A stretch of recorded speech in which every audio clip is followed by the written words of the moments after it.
Hi guys and welcome to Car Computing. It has been a long time since I have uploaded a video on my channel, but today we are bringing it back to the focus.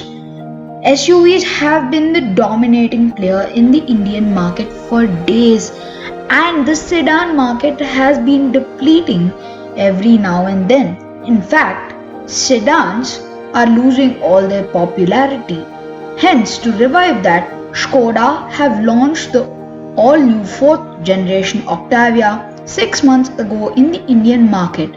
And while the executive sedan segment has been disappearing, the Octavia tried to revive the segment, however, it didn't make a blast in the Indian market. In 2020, Toyota had discontinued the Corolla Altis due to the BS6 era, and Honda had to discontinue the Civic in late 2020 as it wasn't keeping up to the demands of Honda and the sales of the SUVs were growing rapidly. But today we are going to compare the only two sedans in the segment, the Skoda Octavia and the Hyundai Elantra. So let's check them out.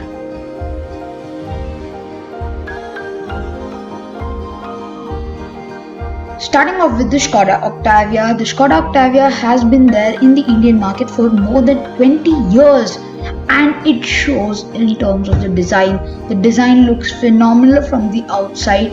It takes those headlamps from cars like the Superb facelift, which was launched in earlier 2020 after the BS6 kicked in. In terms of the design, there's nothing much to talk about. You get these nice alloy wheels, diamond cut alloy wheels, which look great on the car. The Octavia comes with two variants, LNK and Style. So in terms of the variant list and options, it isn't too big in terms of that. However, it offers what you really require. Now the interior of the Skoda Octavia are quite nice and pleasant. You also get a lot of features in the car. What is mainly noticeable is a new two-spoke steering wheel and also digital instrument cluster. Other than that, you get nice hard plastics on the dashboard and the beige theme, which isn't too great, but it is okay for the Octavia as it suits the color.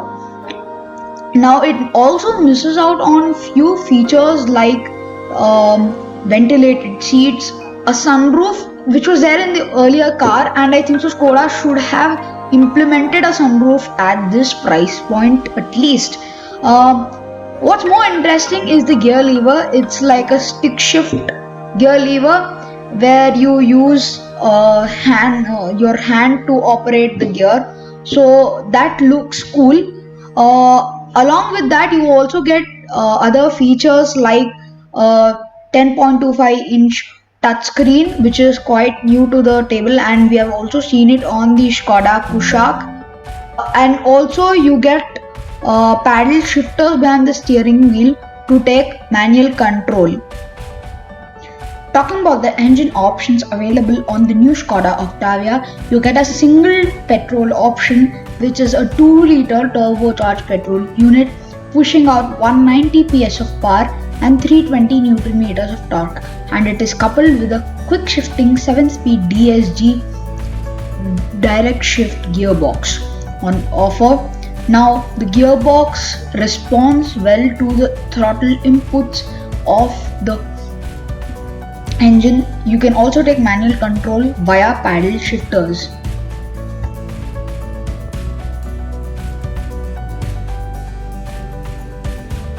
Talking about the exteriors of the Hyundai Elantra, you can observe the new LED strip of headlamps on the front, which remind you of the facelifted Verna, and it also looks quite cool. The color of blue suits the car as well.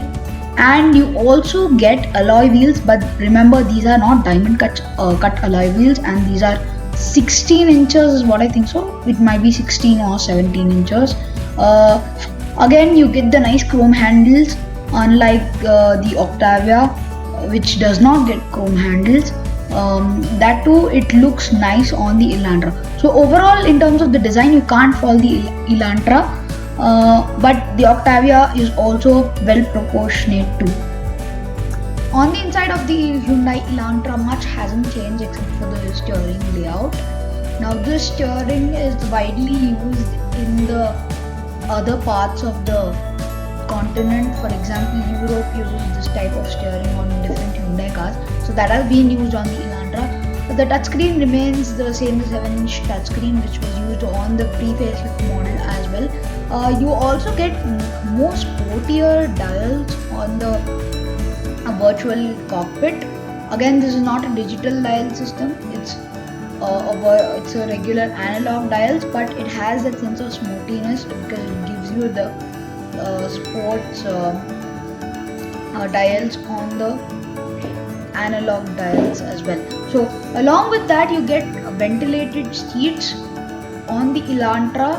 You also get a good touchscreen which supports navigation. As I told you previously, the touchscreen is a 7-inch one. So overall, the Elantra's interiors is not lacking, but yes, it isn't as premium as the Octavia.